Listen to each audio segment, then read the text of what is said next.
اعوذ باللہ من الشیطان الرجیم بسم اللہ الرحمن الرحیم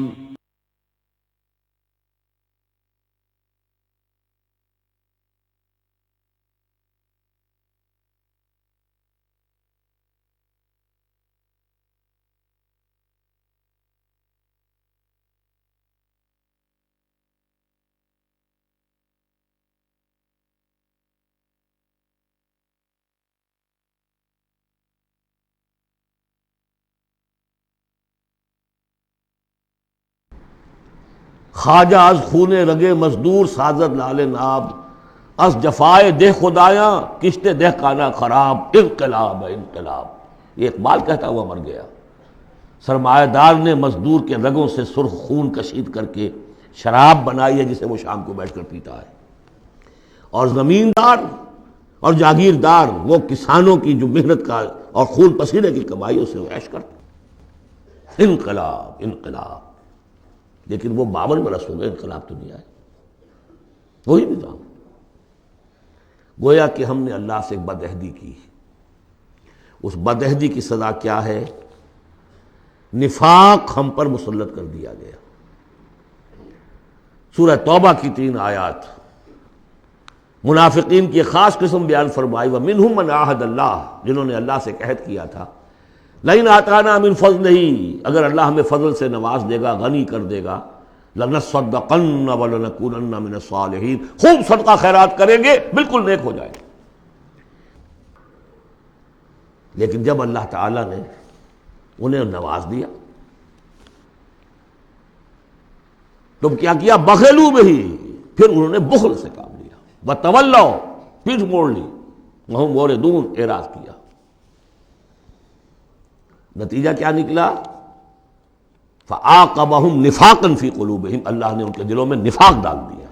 اور نفاق وہ بیماری ہے، قرآن میں کہا گیا ہے ان المنافقین فی الدرک الاسفل من النار، جہنم کے سب سے نچلے طبقے میں۔ وہی جو اشد العذاب، یوم القیامت یردون الی اشد العذاب، اگر پورے دین پر کاربند نہیں ہوگے تو قیامت کے دن شدید ترین عذاب میں جھونکے جاؤ گے۔ ان المنافقین فی الدرک الاسفل من النار، اور منافقین کے بارے میں ہم نے سورہ توبہ میں بھی آیت پڑھ لی، سورہ منافقون میں بھی پڑھ لی۔ ان کے لیے اے نبی آپ 70 مرتبہ بھی استغفار کریں گے تو میں معاف نہیں کروں گا۔ استغفر لہم او لا تستغفر لہم ان تستغفر لہم 70 مرۃ لن یغفر اللہ۔ اس نفاق کی 3 شکلیں ہیں۔ نفاق باہمی، وہ ایک قوم ایک نہیں رہی، اب ڈھونڈ اب اس کو چراغ رخ زیبا لے کر اب وہ قومیتوں میں تحلیل ہو گئی، عصبیتیں، ایتھنک، لنگوسٹک، پروونشل، قوم کہاں ہے؟ تحلیل۔ نفاق باہمی، ایک نفاق کردار، جو حضور نے فرمایا کہ 3 نشانیاں ہیں منافق کی، اگر تینوں چیزیں ہوں تو وہ کٹر منافق ہے، خواہ نماز پڑھتا ہو، روزہ رکھتا ہو اور اپنے آپ کو مسلمان سمجھتا ہو۔ بخاری کی اور مسلم کی روایت ہے، جب بولے جھوٹ بولے، جب وعدہ کرے خلاف ورزی کرے، اور جب کہیں امین بنا دیا جائے تو خیانت کرے۔ اپنے معاشرے کو دیکھ لیجئے، میں تو یہ سمجھتا ہوں کہ جو جتنا بڑا ہے یہاں اتنا ہی بڑا جھوٹا، اتنا ہی بڑا وعدہ خلاف اور اتنا ہی بڑا خائن ہے۔ اب تو اربوں کے معاملے ہوتے ہیں، وہ خیانت جو ہے وہ کچھ سینکڑوں ہزاروں کی اب نہیں ہے، ملین اور بلینز کا معاملہ، اللہ ماشاء اللہ، سوائے اس کے کہ جو اللہ تعالیٰ نے کوئی، لیکن یہ کہ وہ ایکسیپشنز ہیں۔ اور تیسری سب سے بڑی منافقت اس وقت ہے ہمارے دستور کی منافقت۔ قرارداد مقاصد میں اللہ کی حاکمیت بھی ہے، اور اسی قرارداد مقاصد میں غیر اسلامی چیزیں بھی ہیں، اسی دستور کے اندر یہ دفعہ بھی موجود ہے۔ کوئی قانون سازی یہاں کتاب و سنت کے منافی نہیں کی جا سکتی، لیکن آپریٹو نہیں ہے۔ آپریٹو اس انداز میں ہوگی کہ آئیڈیالوجی کونسل بنا رکھی ہے، وہ دیکھتی رہے گی اور ہر سال رپورٹیں پیش کرتی رہے گی۔ رپورٹوں کا کیا حشر ہوگا، ان کی امپلیمنٹیشن گارنٹیڈ ہے یا نہیں، کوئی ذکر نہیں۔ فیڈرل سید کوڈ بنائی، 2 ہتھکڑیاں بھی پہنا دی، اس کو 2 بیڑیاں بھی پہنا دی۔ دستور پاکستان بھی تمہارے دائرے سے خارج، جو جوڈیشل لاز ہیں وہ بھی تمہارے دائرے سے خارج، فیملی لاز بھی تمہارے دائرے سے خارج، اور مالی قوانین بھی 10 سال کے لیے تمہارے دائرے سے خارج۔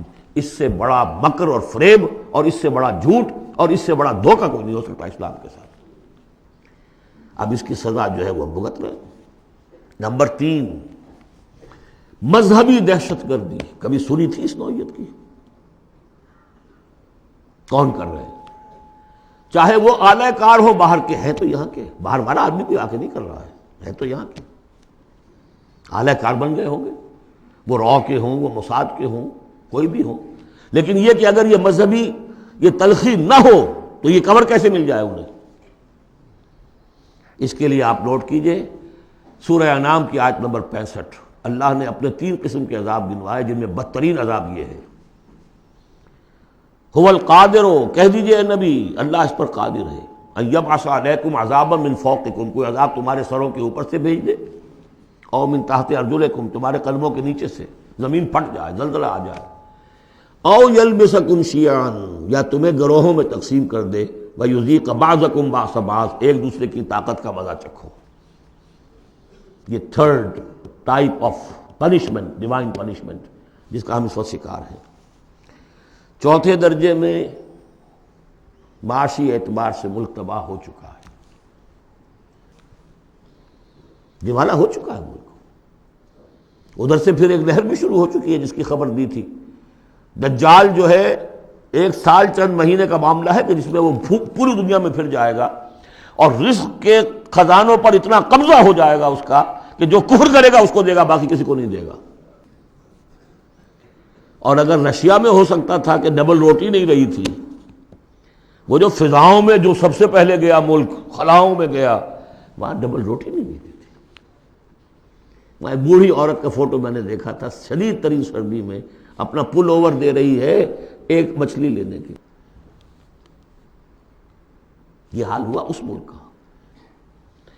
ہمارا جو حال ہوگا اس کو اچھی طرح سمجھ لیجئے. یہ جو سورہ سبا کی آیت میں نے سنائی تھی، لقد کان لسبع فی مسکنہم آیہ، سبا قوم سبا میں بھی اللہ نے فرمایا ان کے وطن میں ہم نے ایک نشانی رکھی تھی، جنتان عن یمین و شمال، 2 جنتیں دی تھی ہم نے. پاکستان بھی 2 جنتوں پر مشتمل تھا، مشرقی پاکستان، مغربی پاکستان. کلوا من رزق ربکم واشکروا لہ بلدۃ طیبۃ ورب غفور، کھاؤ اللہ کے رزق میں سے. کتنی خوشحالی تھی پاکستان پڑھنے کے بعد. ہندوستان جیسے کوئی شخص داخل ہوتا تھا پاکستان سے، وہ کہتا تھا کہ ہم کسی بڑے ترقی یافتہ ملک سے اور بڑے کسی دقیانوسی ملک میں داخل ہو گئے، اور وہاں سے جو آتا تھا وہ سمجھتا تھا کہ ہم کسی ویسٹرن ملک میں آ گئے. کتنی خوشحالی تھی. کلوا من رزق ربکم بلدۃ طیبۃ ورب غفور فاعرضوا، جب اعراض کیا تو پھر کیا ہوا؟ پھر جو عذاب ہم نے بھیجا ہے، ہم نے ان کے دونوں باغوں کی جگہ پر بس کو ان کے لیے 2 جنگل پیدا باقی رہ گئے، جن میں کوئی پیلو، کوئی اور ڈیلے، کوئی کسیلی سے کچھ چیزیں پیدا ہو گئی، زیادہ سے زیادہ بیر. اللہ اللہ خیر صلی اللہ. ذالک جزیناہم بما کفروا، جو انہوں نے ناشکری کی تھی اس کا ہم نے بدلہ انہیں دیا. وہل نجازی الا الکفور، اور ایسا بدلہ ہم دیتے انہی کو ہیں جو انتہائی ناشکر ہیں. بہرحال چونکہ اسی ملک کو جو قوم سبا تھی، اس کے بارے میں آخری جو الفاظ آئے ہیں قرآن میں، فَجَعَلْنَاهُمْ أَحَادِيثَ وَمَزَّقْنَاهُمْ كُلَّ مُمَزَّقٍ، ہم نے انہیں بس کہانیاں بنا دیا کہ کبھی ایک قوم ہوتی تھی، اس کی بڑی عظمت تھی، اس کا بڑا تنتنا تھا اور دبدبا تھا، اور ٹکڑے کر کر کے اس کو ختم کر دیا. اس صدی میں 2 عظیم مملکتیں، عظیم سلطنتیں نسیہ منسیہ ہو گئی. دی گریٹ آٹومان امپائر، پہلی جنگ عظیم کے بعد vanished from the map of the world. The great USSR، اب کبھی طالب علم ڈھونڈا کریں گے کہاں کہاں ہوتی تھی USSR. زمین رہتی ہے، نام بدل جاتے ہیں، آئیڈینٹی بدل جاتی ہے. یہ تو میں نے آپ کو بتایا ہے قرآن اور سنت کے مختلف حوالوں سے کہ اس وقت پاکستان کی خصوصی حیثیت کیا ہے. ایک چند پہلوؤں سے اور دیکھ لیجئے. یہ other side of the picture ہے. 400 سال کی تجدیدی مساعی ہمارے پشت پر ہے. 1000 سال تک سارے مجددین امت عالم عرب میں پیدا ہوئے. 11ویں صدی، 12ویں صدی، 13ویں صدی، 14ویں صدی تمام مجددین امت ہندوستان میں پیدا ہوئے. مجدد الفسانی شیخ احمد سرہندی، 12ویں صدی کے مجدد اعظم شاہ ولی اللہ دہلوی، 13ویں صدی کے مجدد اعظم سید احمد بریلوی، 14ویں صدی کے مجدد اعظم شیخ الہند مولانا محمود حسن اور عظیم اور شخصیات، علامہ اقبال، مولانا مودودی، مولانا الیاس، ایسی شخصیات پوری دنیا میں ان کے برابر کی شخصیات نہیں. یہ سارا ہمارے پیچھے ہے. یہ کیا ہے؟ یہ بار ہے ہم پر، ماضی کا ایک قرض ہے ہمارے کندھوں کے اوپر، ایک ذمہ داری ہے اسلاف کی طرف سے. پھر فکری اور روحانی اعتبار سے نوٹ کیجئے، ڈاکٹر شریعتی ایران کے اور مالک بن نبی الجزائر کے کھل کر لکھ چکے اپنی کتابوں میں کہ intellectual and spiritual centre of gravity of Islamic world of Islam has shifted to South Asia. Iqbal جیسا مفکر جو پیدا ہوا، آپ اندازہ کیجیے. ایک زمانے میں کبھی بغداد ہوتا تھا علم کا مرکز، پھر اسپین ہوا ہے علم کا مرکز، پھر شمالی افریقہ بنا ہے جہاں ابن خلدون جیسی شخصیتیں ابھری ہیں.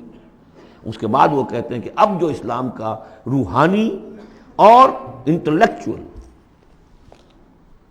Centre of gravity of this امہ has shifted to the South Asia. تیسری بات یہ کہ بھارتی مسلمانوں نے پاکستان بنانے کے لیے گویا کہ ایک طرح سے اپنا فرض کفایہ ادا کیا تھا. انہیں معلوم تھا کہ یہاں تو پاکستان نہیں بنے گا. انہوں نے کس لیے حصہ لیا؟ کہ وہ اسلام کا بول بالا کرنے کے لیے، یا کم سے کم امت کا اکثر حصہ 2/3 تو بچ جائے اس سارے دباؤ سے کہ جو آ رہا تھا. تو اس حوالے سے ان کا بھی تو ذمہ داری کا بوجھ پھر ہمارے کندھوں پر ہے. وہ جو جھیل رہے ہیں آج، معاشی طور پر وہ پست ہیں، ملازمتیں انہیں نہیں ملتی ہیں، تعلیم گاہوں میں ان کو داخلے نہیں ملتے ہیں، ان کی زبان ختم کر دی گئی ہے. اب ہندی زبان میں ظاہر بات ہے کہ اب تو پھر بھی وہ ایک نسل، لیکن 2 نسلیں تو بیت گئیں کہ جو اس تعلیم کی، اس زبان کی وجہ سے وہ پیچھے رہ گئی. یہ سب کچھ ہوا، کیوں جھیلا انہوں نے؟ یہ جو ہم پہ گزری سو گزری مگر شب ہجراں، ہمارے اشک تیری عاقبت سوار چلے. تو جو کچھ بیت رہی ہے ان پر، جبکہ انہیں گاؤں یہ سننے پڑتے تھے نعرے، مسلمان کے 2 استھان، پاکستان یا قبرستان، نکلو یہاں سے، تم یہاں ہو یہاں پر. اب تیسرا اسپیکٹ میں آپ کو بتانا چاہتا ہوں، کچھ پیشین گوئیاں ہیں نبی اکرم صلی اللہ علیہ وسلم کی. ان پیشین گوئیوں میں اس خطے کا بھی ایک رول ہے. میں تفصیل میں نہیں جا سکتا. پیشین گوئی ایک یہ ہے جو قرآن اس سے بھی ثابت ہے. 3 مرتبہ فرمایا کہ رسول کو ہم نے بھیجا ہے دین کے غلبے کے لیے، اور 5 دفعہ فرمایا کہ بھیجا ہے تمام انسانوں کے لیے. تو رسولوں کا مقصد، رسول صلی اللہ علیہ وسلم کی بعثت کا مقصد پورا ہو ہی نہیں سکتا جب تک کہ پورے عالم اسلامی پر دین جو ہے قائم نہ ہو جائے. بقول اقبال کے وقت فرصت ہے کہاں، کام ابھی باقی ہے، نور توحید کا امام ابھی باقی ہے. لیکن حضور نے خبر دی ہوگا، دنیا کے خاتمے سے پہلے کل روئے ارضی پر نظام خلافت علی منہاج النبوہ قائم ہوگا. اور اس کے قائم ہونے میں خراسان کا علاقہ اور عرب کے مشرق کے ممالک جو ہے وہ رول پلے کریں گے. ظاہر بات ہے کہ اس علاقے میں آ کر افغانستان خراسان ہے، اور خراسان کا ایک حصہ پاکستان کا بھی کے اندر بھی شامل ہے. یہاں سے فوجیں جائیں گی، اور یہ جو یروشلم ہمارے ہاتھ سے نکلا اسے بازیافت جو ہے یہ کریں گی. عربوں میں تو دم نہیں ہے. پہلے بھی عربوں سے چھینا تھا کروسیڈرز نے. 1099 عیسوی میں چھینا ہے یروشلم، اور لاکھوں مسلمانوں کو قتل کیا ہے کروسیڈرز نے. اور اس کے بعد 88 برس تک وہ ان کے قبضے میں رہا. عرب واپس نہیں لے سکے. کون لینے والا تھا؟ کرد خون، صلاح الدین ایوبی. اب پھر عربوں سے چھینا ہے انہوں نے. قوم بودی ہو چکی ہے، ان میں دم نہیں ہے. عیاشیوں نے اور دولت نے ان کو خالی کر دیا، کھوکھلا کر دیا. اب بھی کوئی لیں گے تو فرمایا کہ خراسان کی طرف سے جھنڈے آئیں گے، انہیں کوئی روک نہیں سکے گا جب تک کہ یہاں نہ پہنچ جائیں، اور یہاں ایلیا میں جا کر، یروشلم میں جا کر دفن نہ ہو جائیں. اس میں بھی ایک رول ہے پاکستان کا. میرے عرب کو آئی ٹھنڈی ہوا جہاں سے، میرا وطن وہی ہے، میرا وطن وہی ہے. میں نے 3 اسپیکٹ سے تو آپ کو جو ماورائے زمان و مکان فرائض ہیں ایک مسلمان کے، اللہ کے حقوق کے حوالے سے، رسول کے قرض کے حوالے سے، انسانوں کے حقوق کے حوالے سے بیان کیے. اور 3 ہی اعتبار سے پاکستان کا جو اسپیشل رول ہے. ایک تو یہ کہ جو ہماری جینیسس آف پاکستان ہے، اس کی بنیاد کیا تھی، قرآن میں اس کا بھی ذکر ہے. آج جس صورت سے ہم دو چار ہیں منافقت کے 3 اسپیکٹس، قرآن میں اس کا بھی ذکر ہے. جو معاشی ہمارے ہاں بدحالی آ چکی ہے قرآن کا، اس کا بھی ذکر ہے جو سورہ سبا میں ہم نے دیکھ لیا. اور جو اندیشے ہیں مزقناہم کل ممزق جعلناہم احادیث، کہ بس کہانیاں رہ جائیں گی، کبھی ایک ملک بنا تھا، قائم تھا، اس کا عین امکان موجود ہے. بلکہ بین الاقوامی ادارے تو اس کو کہتے ہیں کہ ہوگا، بڑی جلدی ہو جائے گا.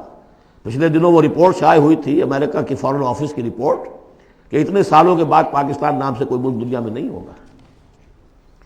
اب میں چاہتا ہوں ذرا پازیٹیو سائڈ دکھاؤں، ہمارے پاس کچھ ایسٹس بھی ہیں یا نہیں. پہلی بات یہ ہے کہ چاہے کتنا ہی متزلزل ہے کچھ ہے، پاکستان کے دستور میں اسلام جتنا آ گیا ہے، اگرچہ اس کی تکمیل جو ہے بہت مشکل ہے، لیکن اتنے حصے کو بھی نکال دینا کسی کے مائی کے لال کے لیے ممکن نہیں ہے. قرارداد مقاصد آئی ہے، اللہ کی حاکمیت کا اقرار ہے، گویا کہ نظام خلافت اصولاً دستوری طور پر پاکستان میں نافذ ہو چکا ہے. ایسے جیسے میں مسلمان ہوں، چاہے میں عمل نہیں کر رہا اسلام پر، مسلمان ہوں، ہمارا ہر شخص مسلمان ہے چاہے وہ عمل نہیں کر رہا ہے. اسی طرح پاکستان مسلمان ملک بن گیا ہے جب اس نے کہا sovereignty belongs to him and not to us. حاکمیت اللہ کی ہے اور ہمارے ہاتھ میں جو اختیارات ہیں وہ ایک سیکریٹ ٹرسٹ ہے، اور یہ سیکریٹ ٹرسٹ استعمال ہوگا اسی حاکم مطلق کی دی ہوئی عائد کردہ حدود کے اندر. یہ ہے لا الہ الا اللہ، دستوری زبان میں یہ لا الہ الا اللہ، ان الحکم الا للہ لہ الملک.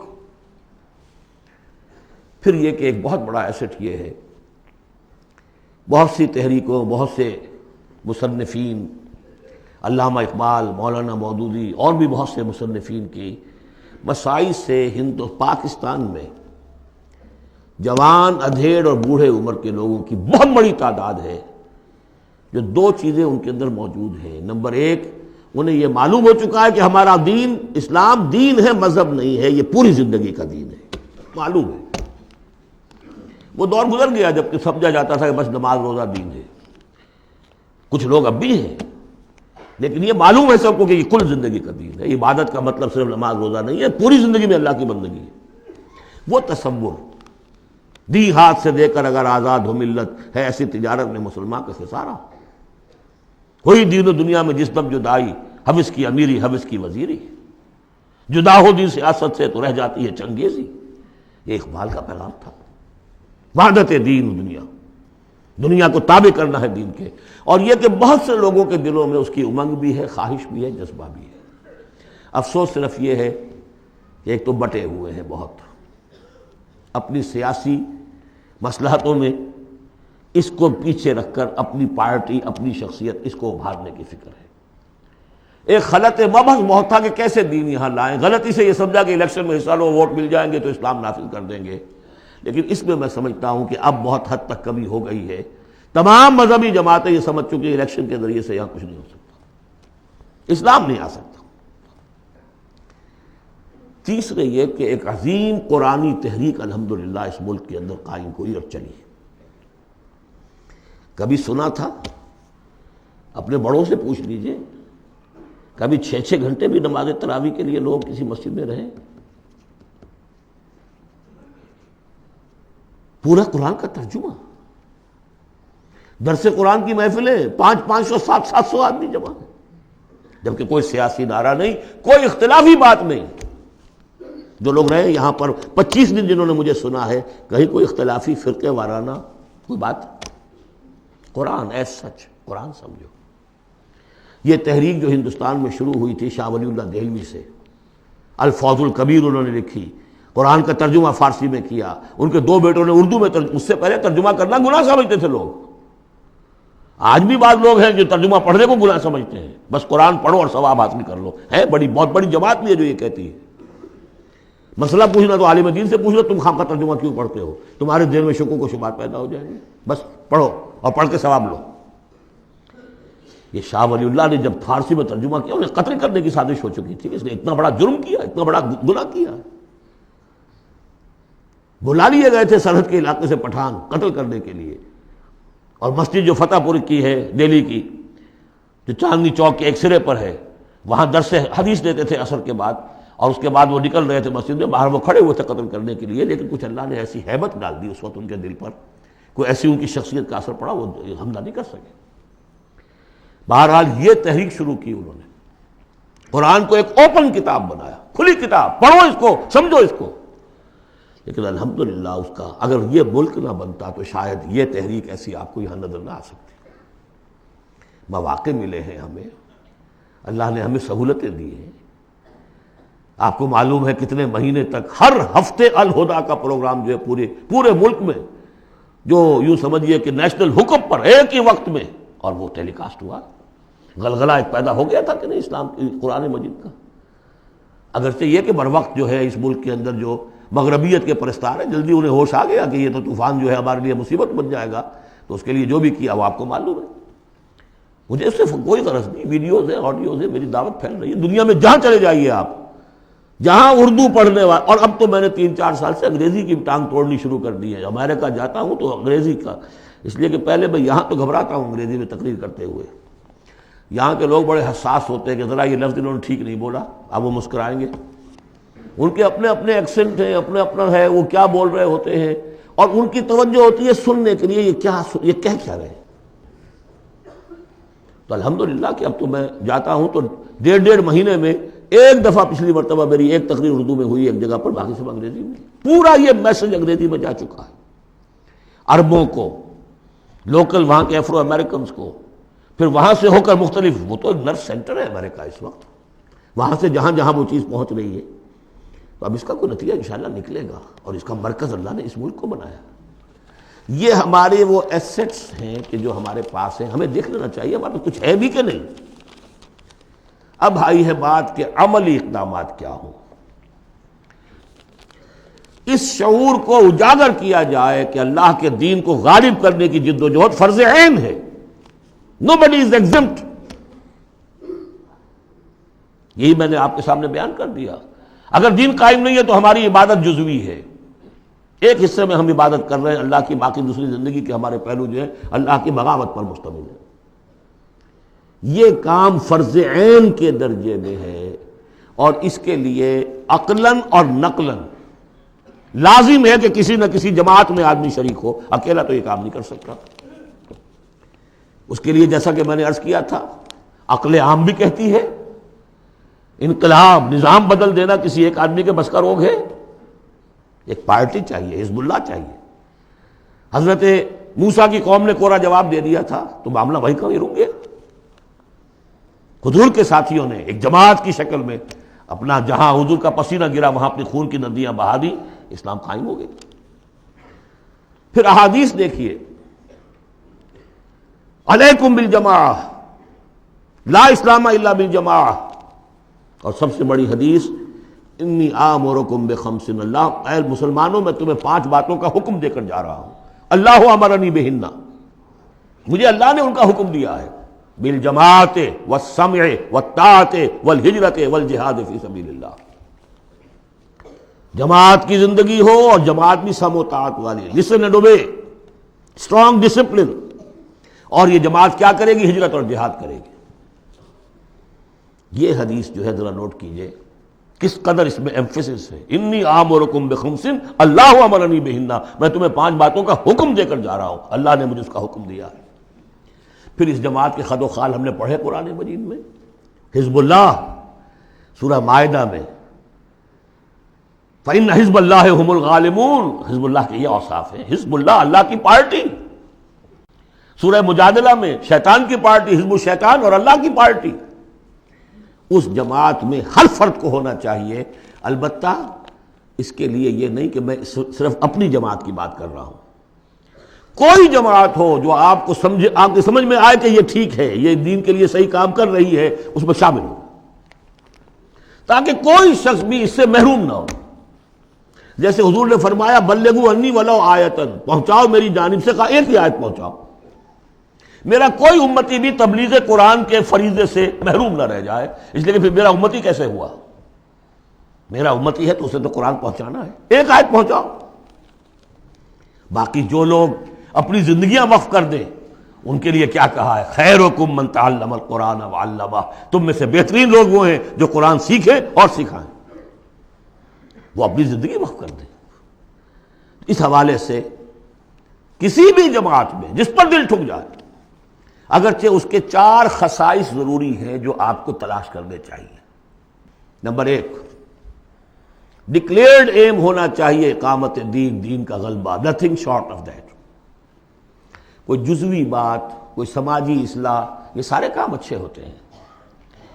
کوئی خدمت خلق کا کام بہت اچھی بات ہے، لیکن یہ کہ ہر شے کا اپنا ایک مقام ہے۔ جماعت وہ ہونی چاہیے جس کا مقصود ہو اللہ کے دین کا غلبہ، اقامت دین کہہ لیں اسے، غلبہ دین کہہ لیں، نظام خلافت کا قیام کہہ لیں، حکومت الہیہ کا قیام کہہ لیں، لیکن ڈکلیئرڈ ایم ہونا چاہیے۔ ان اصطلاحات میں سے کوئی استعمال کر لیجیے۔ نمبر 2، وہ ڈسپلنڈ ہونی چاہیے، سم و طاعت۔ آمرکم بخمس اللہ امرنی بہن بالجماعت والسمع والطاعت۔ ہجوم نہیں، منظم، ایک امیر سے ان کا عہد ہو اطاعت کا۔ نمبر 3، اسے اپنا طریقہ کار کلیئرلی اسپیل آؤٹ کرنا چاہیے کہ ہم کس نہج سے یہ کام کرنا چاہتے ہیں۔ ایسے ہی مبہم سے نعرے لگا کر اور لوگوں کو صرف وقتی جوش دلا کر تو یہ نہیں، معلوم ہونا چاہیے طریقہ کار کیا ہے، اور وہ طریقہ کار انہیں دکھانا چاہیے کہ یہ ہم نے سیرت النبی سے، اس لیے کہ ماڈل وہ ہیں ہمارے لیے، اس سے اخذ کیا ہے۔ اس کے لیے میں آپ کو حدیثیں اگر سناؤں، امام مالک رحمۃ اللہ علیہ کا قول سنا دوں پہلے، لن يصلح آخر هذه الامہ الا بما صلح به اولها، اس امت کے آخری حصے کی اصلاح نہیں ہو سکے گی مگر ٹھیک اسی طریقے پر جس میں پہلے حصے کی اصلاح ہوئی تھی۔ وہ سیرت النبی سے دیکھیے۔ اور چوتھی بات یہ ہے کہ اس کی قیادت کو ٹھوک بجا کر دیکھ لینا چاہیے جتنا بھی ممکن ہے۔ باقی یہ کہ آپ کسی کے دل میں نہیں اتر سکتے، لیکن دیکھ لینا چاہیے whether they practice what they say، ان کے گھریلو نظام کیسا ہے، انہوں نے اپنے گھر میں دین نافذ کیا، ان کی معاش کیا ہے، وہ ہے شریعت کے دائرے میں۔ 4 چیزیں تلاش کر کے، اور اس تلاش میں بھی جو وقت لگے گا وہ جہاد کے اندر شمار ہوگا، بشرطے کہ سیریسلی، یہ نہیں کہ کیجولی بس ایسے ہی اس کو سمجھا جائے کہ اب یہ میری ضرورت ہے، یہ میرا فرض ہے، ہو سکتا ہے مجھے کل موت آ جائے اور میں بغیر جماعت کے ہوں گا۔ اقامت دین کی جد و جہد فرض عین ہے، اور اس کے لیے نماز شرط لازم ہے، جیسے نماز کے لیے اس کے لیے جماعت شرط لازم ہے، جیسے کہ نماز کے لیے وضو شرط لازم ہے۔ وضو کے بغیر نماز نہیں ہوتی۔ یہ 4 شرطوں میں انسان تلاش کرے، جو بھی سمجھ میں آ جائے، جو بھی سمجھ میں آ جائے۔ فاتقوا اللہ ما استطعتم، لیکن یہ کہ یہ معلوم ہو ہمارے ملک کی بھی بقا اسی میں ہے، اس کا استحکام بھی اسی میں ہے۔ یہ کشتی ڈوبتی ہے تو ہم ڈوبیں گے، یہ تیرتی ہے تو ہم تیریں گے، خالص دنیاوی اعتبار سے بھی سوچنے کی بات ہے۔ اور پھر یہ کہ اللہ کے ساتھ وعدہ خلافی کی اس سے کہیں زیادہ سزا کہیں مل نہ جائے۔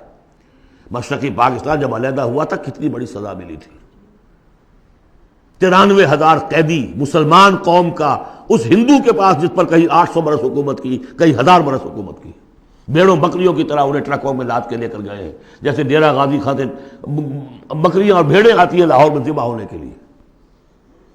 ٹائیگر جرنیل اور اپنا جو ہے پستول پیش کر رہا ہے، یؤتوا الجزیۃ عن ید وہم صاغرون، اور اندرا گاندھی کو کہنے کا موقع ملا we have avenged our 1000 years defeat،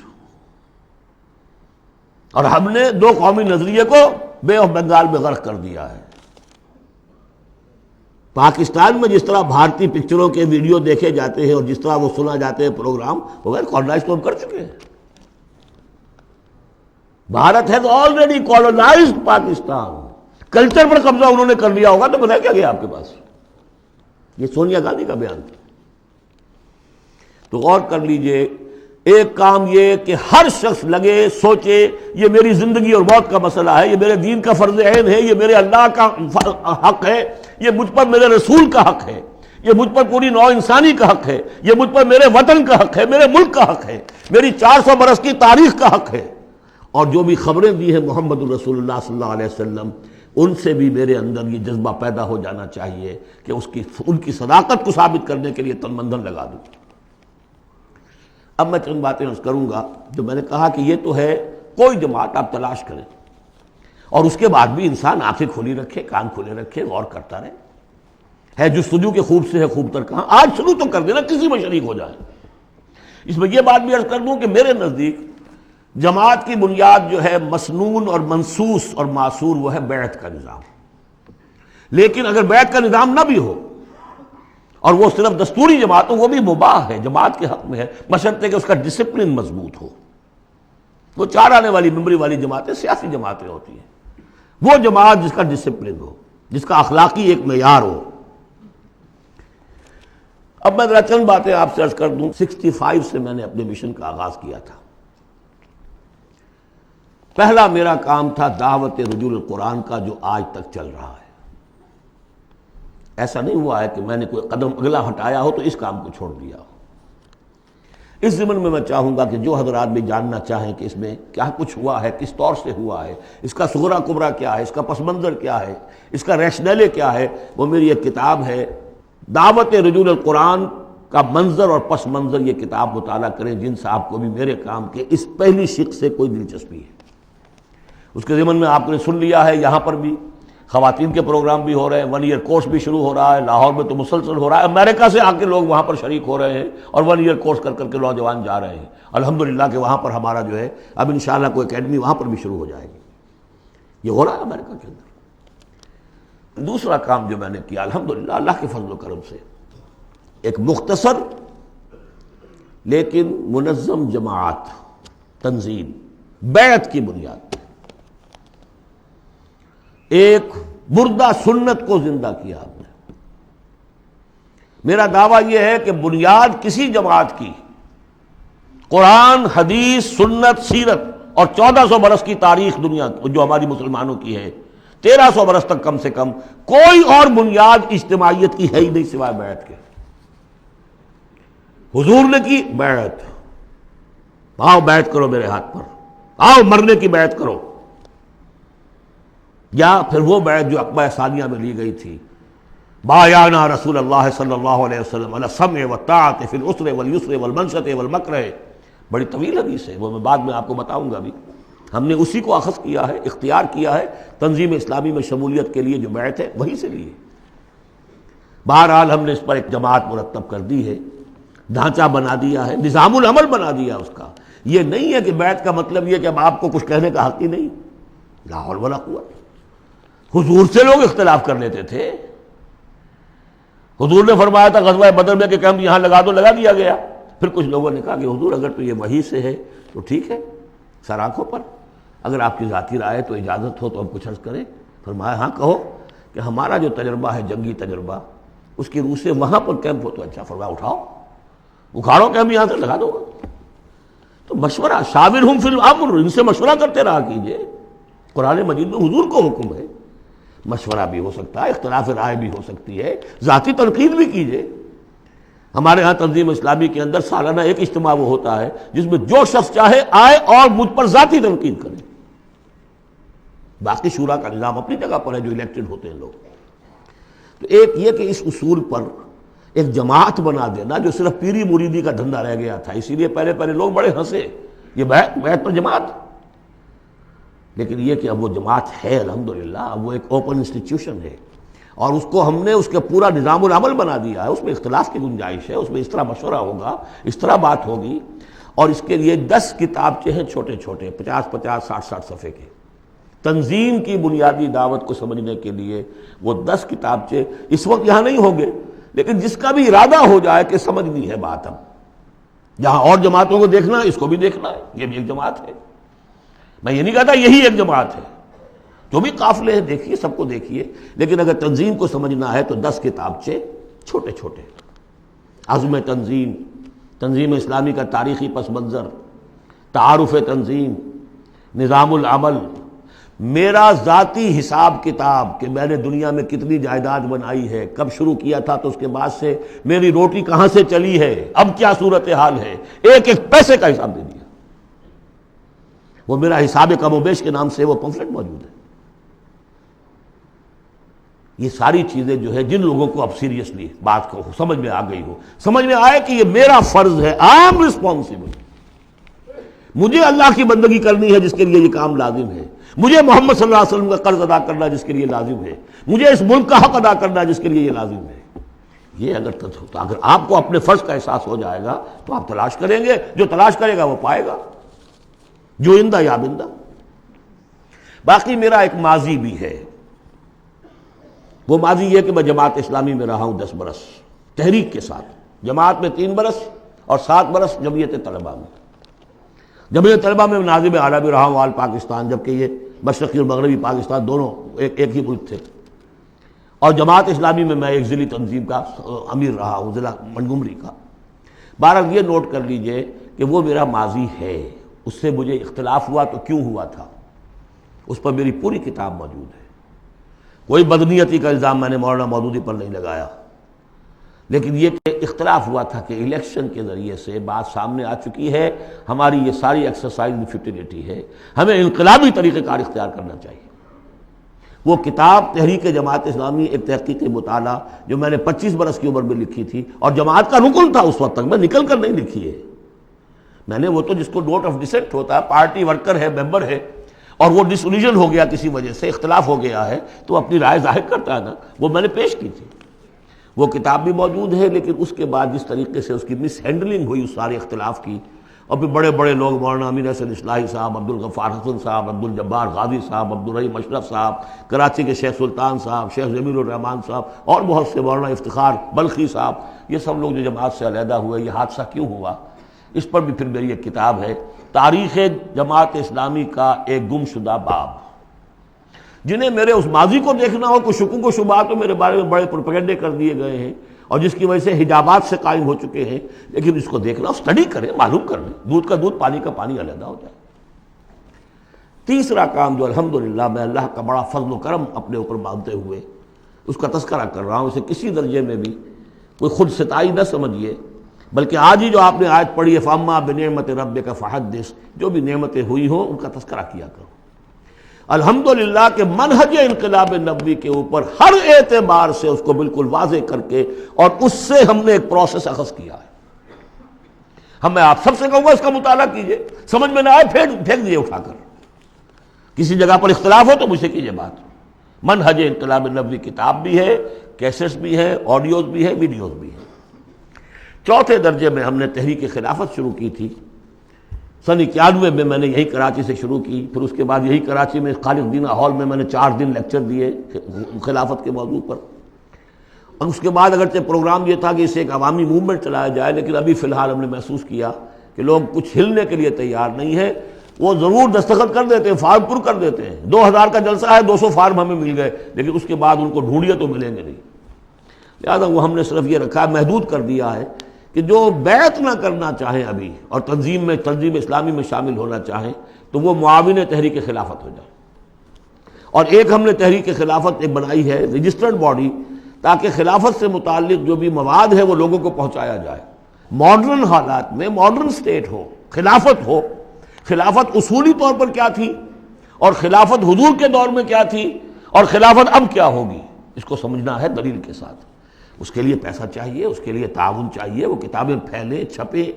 اس حوالے سے یہ 4 شق ہیں میرے کام کے جو میں نے آپ کے سامنے رکھ دیے۔ تھوڑی سی بات اور کر دوں، میرا تعلق کن سے ہے۔ دعوت رجوع قرآن میں میں نے اپنے فکر کے، اپنی سوچ کے 4 سورسز معین کیے ہیں۔ اولین فکر جو ہے، میرے فکر پر جو بھی اثر پڑا ہے وہ علامہ اقبال کی ملی شاعری کا ہے،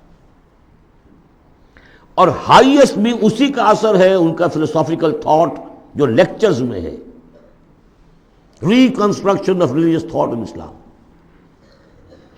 اس کے بعد مولانا مودودی کا تحریکی فکر، تحریک۔ اقبال مفکر تھے، وہ تحریک چلانے والے آدمی نہیں تھے، اگرچہ ابھی معلوم ہوا ہے ڈاکٹر برہان احمد فاروقی نے انتقال سے پہلے کتاب لکھ دی، جس سے ثابت ہوتا ہے کہ علامہ اقبال عمر کی آخری سٹیجز میں سن 35-36 میں بیعت کی بنیاد پر ایک جمعیت شبان المسلمین قائم کرنا چاہتے تھے، اور اس کا دستور بھی مرتب ہو گیا تھا۔ وہ ڈاکٹر برہان احمد فاروقی کی کتاب، اس کی تلخیص کر کے ہم نے شائع کر دیا علامہ اقبال کی آخری خواہش، اس میں خط و کتابت ہے، وہ ساری کی ساری چیزیں جو ریکارڈ میں موجود ہیں، لیکن بہرحال انہوں نے اپنی زندگی میں یہ کام شروع کر نہیں سکے۔ یہ کام مولانا مودودی نے شروع کیا، تحریک اٹھائی، جماعت بنائی. لیکن مولانا مودودی سے پہلے میرے نزدیک ابوالکلام بھی تھے. انہوں نے حزب اللہ بنائی تھی 1913 میں، اور وہ بیعت کی بنیاد پر تھی. اس حوالے سے یہ میرا ایک پس منظر ہے. اور 3 اعتبارات سے پھر میں اپنا رشتہ جوڑتا ہوں شیخ الہند سے، وہ نوٹ کر لیجیے اچھی طرح.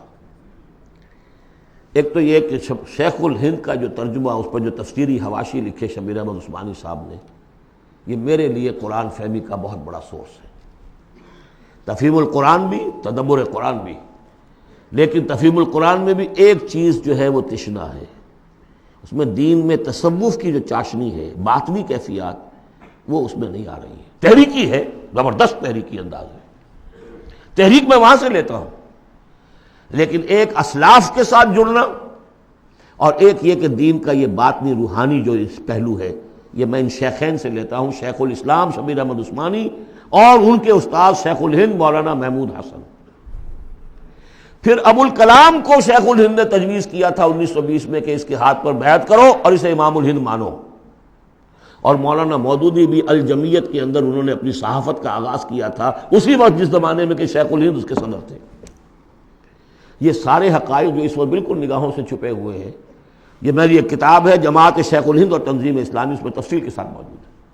یہ میں صرف اس لیے بتا رہا ہوں کہ جس کو بھی ان 25-26 دنوں کے اندر کوئی بھی تعلق خاطر قائم ہوا ہو، جو سیریسلی سوچنے کو تیار ہو، وہ ان چیزوں کا مطالعہ کرے. اب آخری بات ہے، من انصاری اللہ، کون ہے میرا مددگار اللہ کی راہ میں؟ اس مدد کی کیا کیا شکلیں ہو سکتی ہیں؟ سب سے پہلے تو یہ جو میرے فکر سے متفق ہو گئے، جو طریقہ کار ان کے سامنے آیا ہے اس کو انہوں نے مان لیا. اگر وہ مجھ سے واقف بھی ہیں اور مجھ پر اعتماد بھی کر سکتے ہیں تو تاخیر نہ کریں اور بیعت کریں اور تنظیم اسلامی میں شامل ہو جائیں. اس بیعت کی وضاحت میں ابھی اس حدیث کی روح سے کروں گا بعد میں. یہ نہیں اگر اس سے کمتر ابھی آپ چاہتے ہیں کہ کوئی نسبتاً کمتر معاملہ رہے ابھی بیعت کے معاملے میں، اتنا اقدام جو ہے فوری طور پر نہ ہو، تو یہاں کی انجمن خدام القرآن ہے، اس کے ممبر بنیے. 1 ایئر کورس شروع ہو رہا ہے، اس میں وقت نکالیے. آپ نے جو ہے مختلف پروفیشنل تعلیم کے اوپر کتنے سال لگائے ہیں. کوئی ایم ایس کر کے آتا ہے امریکہ سے، کتنے سال لگائے ہوتے ہیں؟ کیا 1 سال بھی نہیں نکال سکتے زندگی کا؟ اللہ پوچھے گا تم سب کچھ پڑھ لیا، تم نے انگریزی پڑھ لی، تم نے اتنی پڑھ لی انگریزی کہ انگریزوں کو پڑھا دو، اور عربی اتنی بھی نہ سیکھی کہ تم میری کتاب کو براہ راست سمجھ سکتے. ہم نے ان کے لیے 1 ایئر کورس شروع کیا ہے کہ جو لکھے پڑھے جاہل ہیں اس اعتبار سے کہ ایک طرف پی ایچ ڈی ہے، ڈاکٹریٹ کی ہوئی ہے، دوسری طرف الف بے قرآن کی معلوم نہیں. نمبر 3، تحریک خلافت جو ہے اس کی 2 شکلیں ہیں. معاون تحریک خلافت وہ تنظیم اسلامی کے تابع ہوگا، تنظیم اسلامی کے ساتھ ہوگا، لیکن بیعت کیے ہوئے نہیں ہوگا. جو بیعت کرتا ہے وہ رفیق کہلاتا ہے تنظیم اسلامی کا. اور دوسرا یہ کہ ہم نے ایک ایسی جماعت بنائی ہے جس میں کہ اس لٹریچر کو پھیلانے کے لیے ہمیں وسائل چاہیے. اس کی ممبرشپ ہے.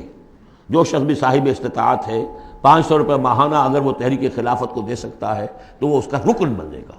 وہ ایک رجسٹرڈ باڈی ہے، اس کے سارے حساب کتاب جیسے انجمنوں کے ہوتے اس طریقے سے ہے. یہ 4 شکلیں ہیں کہ جس میں آپ میرے ساتھ تعاون کر سکتے ہیں، شریک ہو سکتے ہیں. درجے وار میں نے وہ ساری باتیں آپ کے سامنے رکھ دی. اب آخر میں آپ کو بتاتا ہوں کہ جو بیعت ہوتی ہے ہماری، اس کے 3 جز ہیں. پہلا جز وہ ہے کہ جو ہر شخص کرتا ہی ہے مسلمان، صرف بیعت کے وقت اسے شعوری طور پر تازے کرنا ہے. اشہد ان لا الہ الا اللہ وحدہ لا شریک لہ واشہد ان محمدا عبدہ ورسولہ صلی اللہ علیہ وسلم. اسی پر تو ہماری دین کی بنیاد قائم ہے. لیکن تازہ کرنا کہ آج میں پھر شعوری طور پر گواہی دے رہا ہوں اللہ کے سوا کوئی معبود نہیں، وہ تنہا ہے، اس کا کوئی شریک نہیں، اور محمد اس کے بندے اور رسول ہے. نمبر 2، استغفر اللہ ربی من کل ذنب، میں استغفار کرتا ہوں اللہ سے اپنے تمام گناہوں کا، اے اللہ اب تک جو کچھ ہوا معاف فرما دے. اور نمبر 3، وَأَتُوبُ إِلَيْهِ تَوْبَةً نَصُوحًا، اور پروردگار میں تیری جناب میں توبہ کرتا ہوں خلوص دل کے ساتھ. یا ایھا الذین آمنوا توبوا الی اللہ توبۃ نصوحا. پہلا حصہ یہ ہے. دوسرا حصہ انی اعاہد اللہ، میں اللہ سے عہد کرتا ہوں. یہ اللہ سے عہد ہے. بیع و شراء اللہ کے درمیان اور بندے کے درمیان ہے. ان اللہ اشتری من المؤمنین انفسهم واموالهم بان لهم الجنہ. جنت اس کے پاس ہے، وہ آپ کو دے گا. آپ سے وہ جان اور مال مانگ رہا ہے. وہ بیع کیا ہے؟ انی اعاہد اللہ، میں اللہ سے عہد کرتا ہوں، ان اہجر کل ما یکرہہ، ہر اس چیز کو چھوڑ دوں گا جو اسے پسند نہیں ہے. وَأُجَاهِدَ فِي سَبِيلِهِ جُهْدَ اسْتِطَاعَتِي، اور اپنی مقدور بھر اس کی راہ میں جہاد کروں گا. اس کے معنی کیا ہے؟ انفق مالی وابذل نفسی، اپنا مال بھی خرچ کروں گا، جان بھی، وقت بھی صرف کروں گا، لِإِقَامَةِ دِينِهِ وَإِعْلَاءِ كَلِمَتِهِ، اس کے دین کو قائم کرنے کے لیے اور اس کے کلمے کی سربلندی کے لیے. اب تیسرا حصہ آیا، وَلِأَجْلِ ذَلِكَ، اس مقصد کے لیے أُبَايِعُكَ، میں آپ سے بیعت کرتا ہوں. یہاں سے اب وہ حدیث شروع ہو رہی ہے، أُبَايِعُكَ عَلَى السَّمْعِ وَالطَّاعَةِ، لیکن یہ کہ اس میں ایک لفظ کا اضافہ کیا، فی المعروف، آپ کا ہر حکم سنوں گا اور مانوں گا بشرطے کہ شریعت کے خلاف نہ ہو، with in the parameters of شریعہ.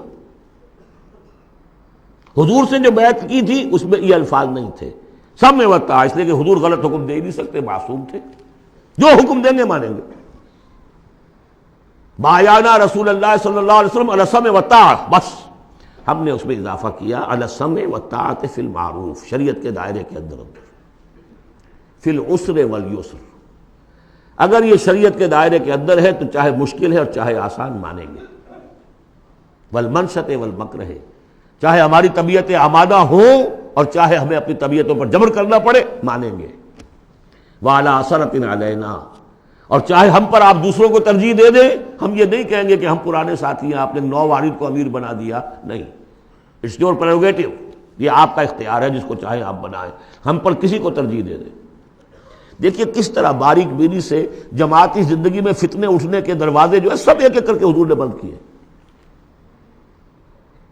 وَعَلَىٰ لَا نُنَازِلُ أَمْرَ أَهْلَهُ، اور جنہیں آپ امیر بنا دیں گے ان سے جھگڑیں گے نہیں، ان سے بھی تعاون کریں گے، ان کی اطاعت کریں گے. حضور نے فرمایا من اطاعنی فقد اطاع اللہ ومن عصانی فقد عصى اللہ، جس نے میری اطاعت کی اس نے اللہ کی اطاعت کی، اور جس نے میری نافرمانی کی اس نے اللہ کی نافرمانی کی. ومن اطاع امیری فقد اطاعنی ومن عصى امیری فقد عصانی، جس نے میرے مقرر کردہ امیر کی اطاعت کی اس نے میری اطاعت کی، اور جس نے میرے معین کردہ امیر کی مخالفت کی یا اس کی نافرمانی کی اس نے میری نافرمانی کی. اور آخری بات، وَعَلَىٰ أَن نَّقُولَ بِالْحَقِّ أَيْنَمَا كُنَّا لَا نَخَافُ فِي اللَّهِ لَوْمَةَ لَائِمٍ، ہم جہاں کہیں بھی ہوں گے حق بات ضرور کہیں گے، مشورہ دیں گے، صحیح دیں گے. اب اپنی بات جو ہے ودہولڈ نہیں کریں گے، اپنے اوپینینز کو روکیں گے نہیں، حق بات کہیں گے، اپنی بات کہہ کر پھر ہم فارغ ہوں گے. اس کے بعد یہ کہ جو فیصلہ امیر کا ہوگا اس کے مطابق اطاعت ہوگی.